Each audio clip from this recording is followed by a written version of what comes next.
Hello friends! Gayatri క్రియేషన్‌కు స్వాగతం. గాయత్రి క్రియేషన్‌లో ఈరోజు మనం కృష్ణావతారం 12వ భాగం గురించి తెలుసుకోబోతున్నాం. ఈ భాగంలో బలరామకృష్ణుల విద్యాభ్యాసం గురించి. కంసుడు చచ్చిన వార్త తెలియగానే అతని భార్యలందరూ మూర్తీభవించిన శోక దేవతల్లాగా వచ్చి తమ భర్త కళేబరం మీద పడి నైనవైనాలుగా ఏడ్చారు. 3 లోకాలను కంసుడిని జయించగలవాడు లేడని వాళ్ళ నమ్మకం. దారుణంగా మరణిస్తాడని, ఇంతలోనే తమకు వైధవ్యం సంప్రాప్తం అవుతుందని వారు అనుకోలేదు. కంసుడి తల్లి కూడా తన కోడలతో పాటు కొడుకు కోసం దుఃఖించింది. ఆమె తన భర్తయిన ఉగ్రసేనుడి వద్దకు వెళ్లి, పిడుగుపడి కూలిపోయిన కొండలాగా పడి ఉన్న నీ కొడుకును చూస్తున్నావా? వాడికి దహన సంస్కారాలు జరపాలి కదా! తన బాహుబలంతో కృష్ణుడు రాజ్యాన్ని గెలుచుకున్నాడు. కృష్ణుని ఉత్తర క్రియలకు అనుమతించమని అడుగు అన్నది. కంసుడు చావు చూసి మరీ వెళ్ళిపోదామన్నట్లుగా సూర్యుడు అస్తమించాడు.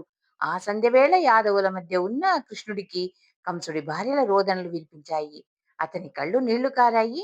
అతని అతను తన చుట్టూ ఉన్న బంధుజనంతో, నేను అతి బాల్య మూలాన ఉద్రేకంతో ఎంతో మంది స్త్రీలకు వైధవ్యం దుఃఖం కలిగించాను. కానీ నిజం ఆలోచిస్తే కంసుడి దుర్మార్గానికి మరొక విరుడు లేదు. ఈ దుర్మార్గుడిలాగా తన తండ్రి నిర్బంధంలో ఉంచి తానే రాజ్యం ఏలిన రాజెక్కడైనా ఉన్నాడా? పాపిని చూసి జాలిపడడం కూడా పాపమేమని చెబుతారు. లోకక్షేమం కోరి నేను ఈ దుర్మార్గుడిని చంపాను. ముందు ఏం చేయాలో కూడా నేను ఆలోచించి పెట్టాను అన్నాడు. అతడిలా అంటుండగానే ఉగ్రసేనుడు, సిని మొదలైన యాదవ వృద్ధులు వెంటబెట్టుకొని వచ్చి కృష్ణుడి ముందు కొద్దిసేపు తల వంచుకొని నిలబడి కన్నీరు కార్చి తల ఎత్తి గద్గద కంఠంతో, నాయనా, అతి భయంకరుడైన శత్రువును హతమార్చి గొప్ప ఖ్యాతిని సంపాదించుకున్నావు. యాదవ వంశానికి మహదానందం చేకూర్చావు. ఇక రాజ్యం నీదే. నీవే రాజువు. ఏ లోటు లేకుండా వైభవంగా రాజరికం అనుభవించు. నీ శత్రువు పోయాడు గనక నీ మనసులో పగ పెట్టుకోక నా బోటి వారి పట్ల ఆదరంతో ప్రవర్తించు. ప్రస్తుతం కంసుడి ప్రేతవిధి జరగవలసి ఉంది. ఇందుకు నువ్వు అనుమతించే పక్షంలో నేను, నా భార్య, నా కోడళ్ళు ఇన్ని నీళ్లు వదులుతామో ఆ తర్వాత నేను జటావల్క్రాలు ధరించి అరణ్యవాసం చేసుకుంటాను అన్నాడు. ఆ మాటల కృష్ణుడు, దీనికి నా అనుమతి కావాలా? కంసుడి ఉత్తర క్రియలకు నేను అభ్యర్థన చెబుతానా? ఒక్క మాట చెప్పవలసి ఉంది. నాకు రాజ్యంతో పని లేదు.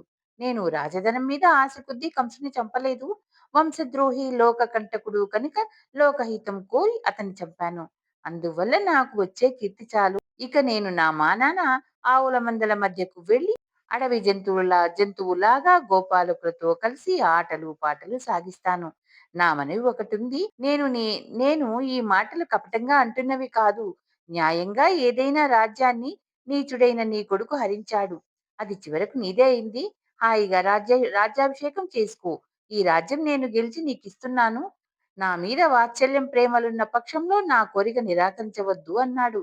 అనటంతోనే పోనివ్వక కృష్ణుడు ఉగ్రసేనుడికి అప్పటికప్పుడే అందరి మధ్య రాజ్యాభిషేకం జరిపించేశాడు. ఉగ్రసేనుడు బలరామకృష్ణులకు చేయవలసిన సంస్కరణలన్నీ చేయించాడు. కృష్ణుడు పూనుకొని మధురా నగరాన్ని పూర్వం కన్నా చాలా వైభవంగా తయారు చేశాడు. ఒకనాడు అతను బలరాముడితో, మనం పుట్టిన నాటి నుంచి చదువు, సంస్కారము, ఆచారము లేకుండా అడవుల వెంబడి పడి తిరుగుతున్నాం. ఇప్పటికైనా ఒక గురువు దగ్గర చేరి చదువుకోవటం మంచిది కదా అన్నాడు. ఈ ఆలోచన రాగానే బలరామకృష్ణుడు తమ అభిప్రాయాన్ని అయిన వాళ్లకు చెప్పి వారి అనుమతితో అవంతిపురంలో ఉండే సాందీపుడనే బ్రాహ్మడి వద్దకు వెళ్లి తమ గోత్రనామాలు తెలుపుకొని చదువు చెప్పమని ప్రార్థించారు. ఆయన వాళ్లను తన శిష్యులుగా పరిగ్రహించి 64 రోజులలో 4 వేదాలు, షడంగనాలు చెప్పాడు. వాళ్ళు 12 రోజుల్లో ధర్మశాస్త్రము, తర్కము, న్యాయశాస్త్రము, గణితము, సంగీతము, సైనిక విద్యలు నేర్చుకున్నారు. 50 రోజుల్లో అర్థశాస్త్రం పూర్తిగా అభ్యసించారు. సాందీపుడు వారి అధ్యయన శక్తి చూసి, వీళ్ళు మానవ రూపంలో వచ్చిన సూర్యచంద్రులా ఏమిటి అనుకుని ఆశ్చర్యం పొందాడు. బలరామకృష్ణులు గురువు వద్ద విద్యాభ్యాసం పూర్తి చేసి ఆయనకు నమస్కరించి, మీ దయ వల్ల మేము విద్యావంతులమయ్యాము. మా వల్ల మీకు ఏం కావాలో కోరుకోండి. ఎంత కష్టమైన పని అయినా సరే మీ కోరిక నెరవేరుస్తామన్నారు. ఆ మాట విని సాందీపుడు, నాకొక కొడుకుండేవాడు. వాడు తీర్థయాత్రలు చేస్తూ సముద్ర స్నానం చేస్తూ ఉండగా ఒక తిమి వాణ్ణి మింగింది. ఆ పుత్రశోకం నన్నిప్పటికీ దహించుతూనే ఉంది. నా కొడుకుని ఎలాగైనా నాకు తిరిగి ఇప్పించండి, అంతే చాలు అన్నాడు. ఆయన కోరిక గురుదక్షిణగా చెల్లించటానికి నిశ్చయించి కృష్ణుడు అన్న అనుమతి పొంది ధనుర్బాణాలు తీసుకొని సముద్ర తీరానికి వెళ్లి సముద్రుడితో, మా గురువుగారు సాందీపుడు తన కొడుకును నీలో పోగొట్టుకున్నాడు. అతన్ని మింగిన దుష్టుణ్ణి తక్షణం చూపించు అన్నాడు. వెంటనే సముద్రుడు ప్రత్యక్షమై చేతులు జోడించి, పంచజుడనే రాక్షసుడు తిమి రూపంలో వచ్చి మీ గురువుగారి కొడుకును మింగేశాడు. ఆ రాక్షసుని ఇప్పుడే నీ ముందు ఉంచుతాను అన్నాడు. మరుక్షణమే సముద్ర కెరటాలు తిమి రూపంలో ఉన్న పంచజుడిని తెచ్చి ఒడ్డున పారేశాయి. కృష్ణుడు కత్తితో దాని పొట్ట చీల్చి చూస్తే దానిలో గురుపుత్రుడు లేడు. కానీ ఒక గొప్ప శంఖం ఉంది.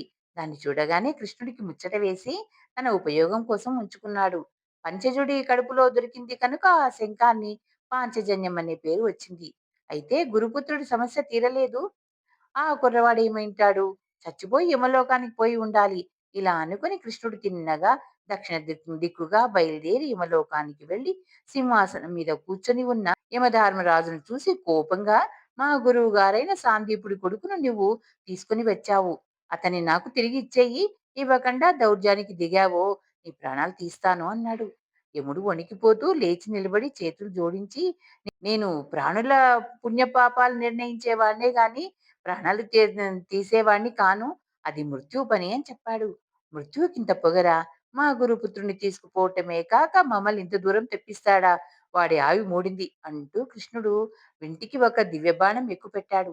అది చూసి భయపడి మృత్యువు గురుపుత్రుడి ప్రాణాలను తిరిగి శరీరంలో ఉంచి తెచ్చి కృష్ణుడి ముందుంచాడు.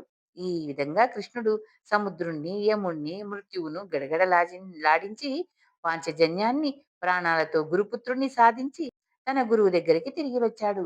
గురువుగారు ఆశ్చర్యంతోనూ ఆనందంతోనూ వివసుడై తన కొడుకుని కౌగలించుకుని అపూర్వమైన గురుదక్షిణ ఇచ్చినందుకు కృష్ణుని 1000 విధాలా ఆశీర్వదించాడు. బలరామకృష్ణులు మరికొన్ని రోజులు గురువుగారి ఇంట ఉండి ఆయన వద్ద సెలవు పుచ్చుకొని మధురా నగరానికి తిరిగి వచ్చారు. వాళ్లకు ఉగ్రసేనుడు బ్రహ్మాండమైన స్వాగతము, ఊరేగింపు ఏర్పాటు చేసి బంధువులను, పరివారాన్ని వెంటబెట్టుకుని వాళ్లకు ఎదురెళ్లి మేళతాళాలతో తీసుకొచ్చాడు. బలరామకృష్ణులు వసుదేవుడి ఇంటికి చేరుకొని తమ విద్యాభ్యాసము, అనుభవాలు అందరికీ చెప్పి సుఖంగా కాలం గడపసాగారు. జరాసంధుడు మగధ దేశానికి రాజు. ఇతని కుమార్తెలు ఆస్తి, ప్రాప్తి అనేవాళ్ళు. వీళ్ళు కంసుడి భార్యలు. తన అల్లుణ్ణి కృష్ణుడు చంపి తన కుమార్తెలకు వైధవ్యం కలిగించాడన్న వార్త విని కోపంతో జరాసంధుడు అనేక మంది రాజులను కూడా వెంట పెట్టుకుని 21 ఔక్షణ్యాల సేనలతో వెంట పెట్టుకుని మధుర మీదికి యుద్ధానికి బయలుదేరి వచ్చి యమునా తీరాన విడిది చేసి విందుడు, అనువిందుడు అనే రాజకుమారులను కృష్ణుడి వద్దకు తన దూతలుగా పంపాడు. ఉగ్రసేనుడు సభకు వచ్చి ఆ సభలోనే బలరాముడితో సహా కూర్చొని ఉన్న కృష్ణుడితో జరాసంధుడి మాటలుగా ఇలా చెప్పారు. నువ్వు నీ అన్న పెద్ద మునగాళ్లాగా వచ్చి కంసుణ్ణి అతని తమ్ముణ్ణి చంపారు. కంసుడు నా అల్లుడు. నా కుమార్తెల వైధవ్య దుఃఖాలు చూడలేక నీతో యుద్ధం చేయటానికి వచ్చాను. నీవు త్వరగా యుద్ధానికి రా. నువ్వైనా బతికి ఉండాలి, నేనైనా బతికి ఉండాలి. మన ఇద్దరికి భూమి మీద చోట్లేదు. ఎదుట నిలబడి నాతో యుద్ధం చేశావా నిన్ను చంపేస్తాను. యుద్ధం చేయక పారిపోయావా పాతాళంలో దూరినా వెంట తరిమి హతమారుస్తాను. నేను ఎలాంటి వాణ్ణో అక్రూరుని అడిగిన నీ తమ్ముడు సాత్వికిని అడిగినా చెబుతారు.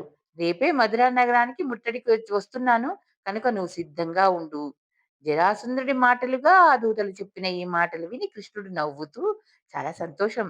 నేను ఇన్ని మాటలు మాట్లాడేవాణ్ణి కాను. జరాసంధుడి కొవ్వు అణచడానికి నేను వద్దామనుకుంటుండగా రాణి వచ్చాడు. రాణి, పూర్వము రాక్షసి అతికించిన అతని శరీరాన్ని మళ్ళీ రెండుగా చీలుస్తాను.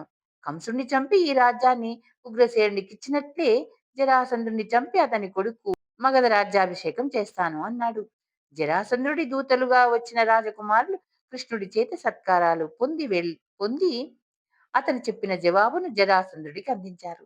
జరాసంధుడి పేరు వినగానే ఉగ్రసేనుడు మొదలుగా గల యాదవులందరికీ కాళ్ళు చేతులు చల్లబడ్డాయి. వారిలో విక్రముడనే యదువృద్ధుడు కృష్ణుడితో ఇలా అన్నాడు. నాయనా, కమలంలో బ్రహ్మ పుట్టినట్టుగా ఈ యదువంశంలో నువ్వు పుట్టావు. నువ్వు ఉండగా యాదవులకు ఏ భయమూ ఉండదు. జరాసంధుడికి అంతులేని రాజుల అండ ఉంది. అతను యుక్తిపరుడు, దారుణ స్వభావుడు. అతన్ని యుద్ధంలో ఓడించే శక్తి నీకొక్కడికే ఉంది. కంసుడు బలగర్వితుడై కోటకు ఎలాంటి రక్షణలు లేకుండా ఉంచాడు. ఆయుధాలు సిద్ధంగా లేవు. ఆహార పదార్థాలు అంతకన్నా లేవు. నిజానికి ఇవాళ దుర్గమే కాదు. అకస్మాత్తుగా శత్రువులు వచ్చి పడ్డారు. అతన్ని ఎదిరించక ఎవరి మానాన వారు చేతులు కట్టుకొని కూర్చుంటే ఈ రాష్ట్రం దక్కదు. పూర్వము ముకుచిందుడు, పద్మవంతుడు, సారవంతుడు, హరివంతుడు అనే యాదవరాజులు ఋష్యవంతము, వింధ్యము, సహ్యము అనే పర్వతాల్లోనూ, పడమటి సముద్రంలోని దీవులలోనూ శత్రువులకు లొంగని దుర్గాలెన్నో నిర్మించారు. వీరు నలుగురికి పూర్వమే మాధవుడు ఈ మధురను పాలించాడు. ఈనాడు దీన్ని బలపరచడం సాధ్యం కాదు. వేరే మరొక దుర్గం ఏర్పాటు చేసుకోవాల్సిందే అని సూచనప్రాయంగా చెప్పాను. కర్తవ్యం నువ్వే ఆలోచించు అని కృష్ణుడికి ఉపదేశం చేశాడు. ధన్యవాదాలు. చివరగా మీకో మాట, నా ఛానల్లోని కథలు మరియు వంటలు మీకు నచ్చినట్టయితే ఓ లైక్ చేయండి. మీ బంధువులకు, స్నేహితులకు, తెలిసిన వాళ్లకు షేర్ చేయండి. మరిన్ని టేస్టీ వంటల కోసం, మరిన్ని మంచి మంచి కథల కోసం గాయత్రి క్రియేషన్ సబ్స్క్రైబ్ చేసుకోండి. ధన్యవాదాలు.